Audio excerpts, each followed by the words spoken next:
Hey, this is Stephen A. Williams, president and founder of the creditrepairshop.com. I wanted to get this information over to you. I think it'll be relevant. Got a lot of questions about what's going on with Rep.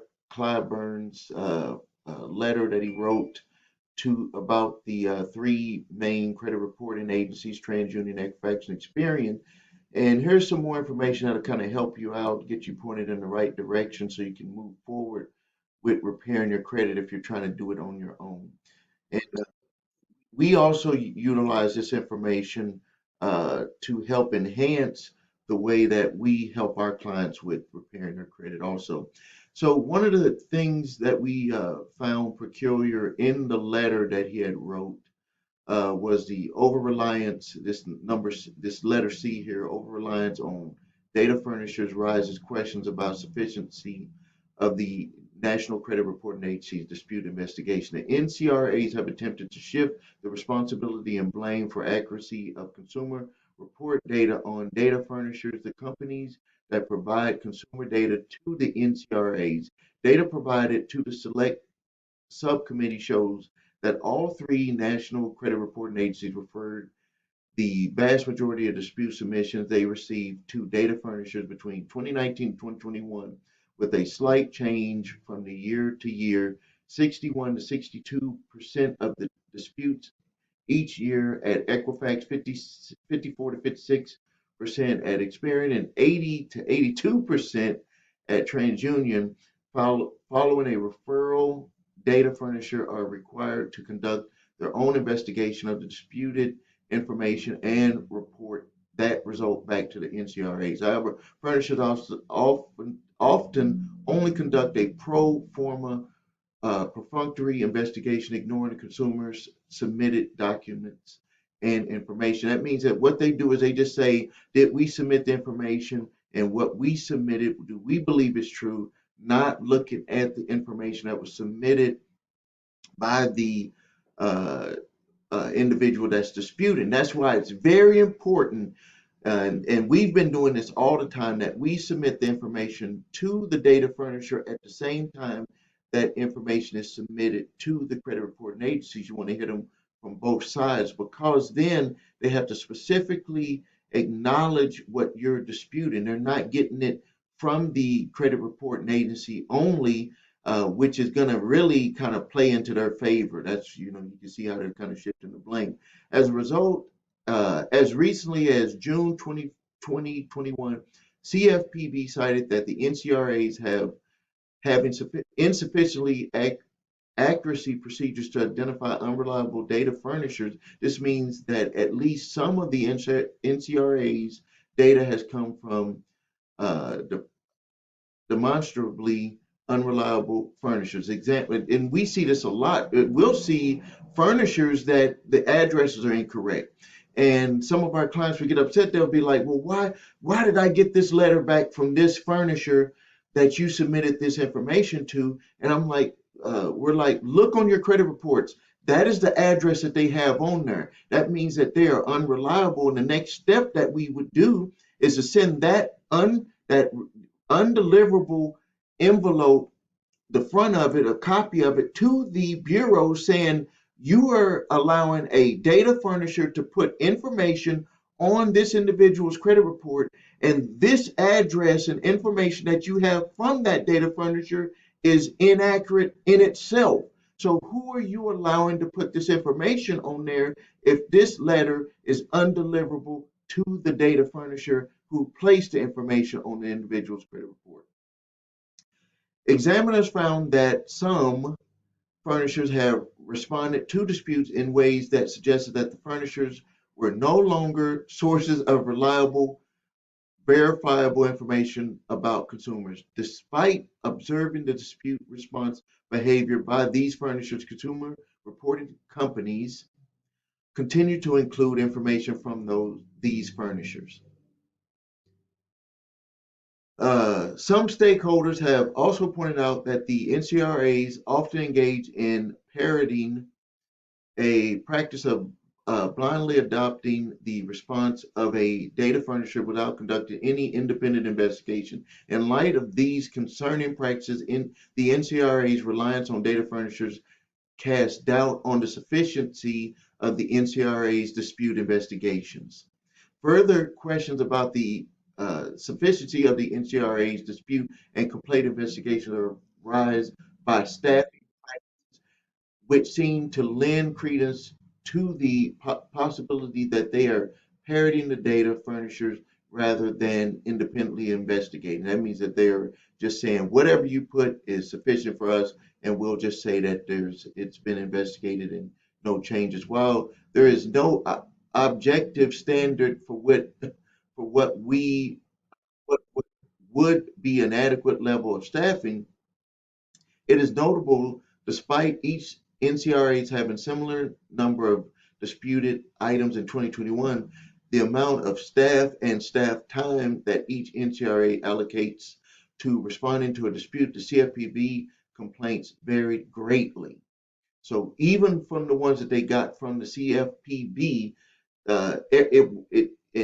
there was a great uh, difference between company to company responding to those disputes. For example, Equifax allocated more than 3 times as many staff hours to dispute investigations every year compared to Experian, despite actually having fewer disputed items in 2020 and 2021. Experian had in turn had 2 to 4 times as many staff involved in dispute resolutions each year compared to TransUnion. These data imply that 3 NCRAs are likely relying on different levels of automation to resolve disputes and complaints, and that the quality and thoroughness of investigation likely varies by NCRAs. Okay, this is important too. Please pay attention. D, the majority of disputes did not result in relief for consumers. The select subcommittee began investigation of sufficiency of the NCRA's dispute investigation following CFPB's finding that the amount of consumer relief, corrections, or removal of errors resulting for the CFPB. Now, please pay attention. This is from the regulating, organization that's over these bureaus. The CFPB complaints dropped dramatically during the pandemic. In 2019, around 25% of complaints resulted in relief. Only 25% that were sent from here. You've seen all the YouTube videos and everything saying that if you send it here, it's 100%. Well, here it is from the subcommittee and from the CFPB is only 25%. By 2021, this figure had dropped to 4.1%. So if you file a complaint with the CFPB, with the bureau, against the bureaus, with one of your with something that you want to dispute, only in 2021, and they haven't done the 2022 results yet because we're not done with it, only 4.1% was corrected. While data the NCRAs provided to the select subcommittee do not show a similar drop in the results of disputes over time, the data indicates that, as with complaints, consumer disputes have also often failed to result in relief. It has been well documented that consumers are experiencing a no small measure of stress, frustration, and financial hardship as a result of the NCRA's failure to correct legitimate errors on their credit reports. For example, CFPB January report quotes the complaint in which the consumer stated that an uh, erroneous entry from a medical service they had never received, which the NCRAs have failed to correct, had lowered my credit score almost 100 points and prevented me from buying a house. In another case, a woman was denied credit multiple times because Equifax and Experian were reporting her as deceased. She even received letters of condolences from her own supposed death. Experience informed her that her file had been updated. However, she was again denied credit less than a year later because she was being reported as deceased. Data provided by the select subcommittee shows that at least half of the consumer disputes did not result in any change or relief between 2019 and 2021, with this number changing little from year to year. During the period, Equifax verified 53% to 47% of disputed items without making any changes. Experian verified 48% each year, TransUnion 47% to 51% each year. While some portion of disputes are likely meritless, it is concerning that such a high percentage of dispute with no relief or change whatsoever. Okay, continuing on. Equifax and TransUnion failed to provide information to complaint resolution to CFPB. The select subcommittee's investigation also revealed that two of the NCRAs have failed to report the final resolution of certain complaints to CFPB complaint portal. CFPB's 2022 report noted that beginning in 2018, TransUnion and Equifax have been closing some complaints with a template response. So they're sending the CFPB a template response stating that the complaint would have been handled as disputed without providing further details. A template response stating that the complaint would be handled as a dispute without providing further detail. CFPB has raised the concern that the companies were not providing it with the final resolution of the complaint. Both Equifax and TransUnion told select subcommittees that these cases have consumers typically receive separate correspondence outside the CFPB portal, which they wouldn't be able to show that proof, especially if it's outside. They might be saying it's uploaded to their monitoring service. To share the final results of the disputed information, although TransUnion has since corrected the issue. While TransUnion could not provide data on how the CFPB complaints were ultimately resolved, data from Equifax shows that relief was provided less frequently for these complaints than disputes in general. The NCRAs have an obligation under the Fair Credit Reporting Act to provide complete, accurate, and timely responses to the CFPB complaints. It therefore concerning that Equifax and TransUnion have not shared the ultimate results of complaints investigation with CFPB, and Equifax has not corrected this problem. Furthermore, investigations on the NCRA's dispute resolution process is warranted. In light of the new evidence, I am concerned with the NCRAs may have been failing to meet their obligation to both consumers and the CFPB under the Fair Credit Reporting Act.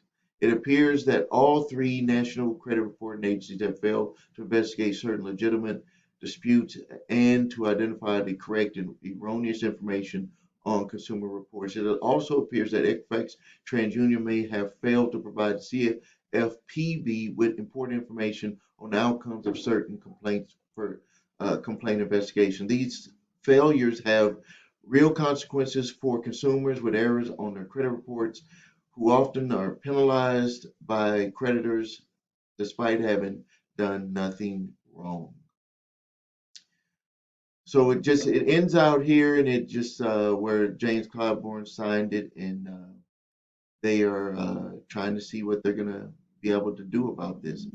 So I hope this was some good information for you. I wanted to get this over to you because you can still get your credit repaired. You're just gonna have to do some work on it. If you need help with your credit, please visit us at thecreditrepairshop.com. Watch the video, What Makes Us Different, so you can see my 8-point validation process, my 2-phase settlement process, which goes through a furniture dispute process. We've always done that, and that's something that must be done, because if the bureaus are doing what they showed here, where they're just kind of saying whatever is sent by the furniture, we're just going to go with it and not do an investigation and just send back that nothing has changed. The furniture may not even know what's going on. And then if they're getting information from furnishers who are not reliable, which it shows here in this letter. The only way that you're going to know that is by submitting that information directly to the furnisher. And when that letter comes back, then you have ammunition to show the credit reporting agencies that they're getting unreliable data from a data furnisher. That is how it works. It takes work, but that is exactly how it works. That's how we've been doing it here, and we've been getting good results for our clients. But something that I want to make you aware of that you have to have, you got to have this to make this whole thing work, is that you got to have a reliable credit monitoring service so you can get that information. A lot of people are trying to get work with this with the free, Credit Karma, the free report companies, and that is exactly where a lot of the stuff is going wrong because you're not getting all of the data. This is a data driven process, and having that credit monitoring service is like having the fuel to an automobile. When you're trying to get your credit repaired, you got to have that fuel, which is that data from those three bureaus, and you got to have that credit monitoring because they're actually putting the results of the investigations in those credit monitoring services. And if you need credit monitoring, we have a link here. Go to the website yourthenumber3scores.com, grab those reports, because then that's where you can use that information on there, scan through those reports, and then put together a plan of action to get your credit repaired. And if you have debt collectors coming after you, and this is another part of the data furnisher part, you can actually stop a lot of this stuff from happening at the beginning if you respond to them the appropriate way. And if they had information on your credit reports, responding to them the appropriate way can get them to take that information off of there. You can grab my 3-pack of letters. The link is below this video. Thank you for your time. This is Stephen A. Williams. Please subscribe to the channel. Please like this video. Please share it. This is Stephen A. Williams, president and founder of thecreditrepairshop.com.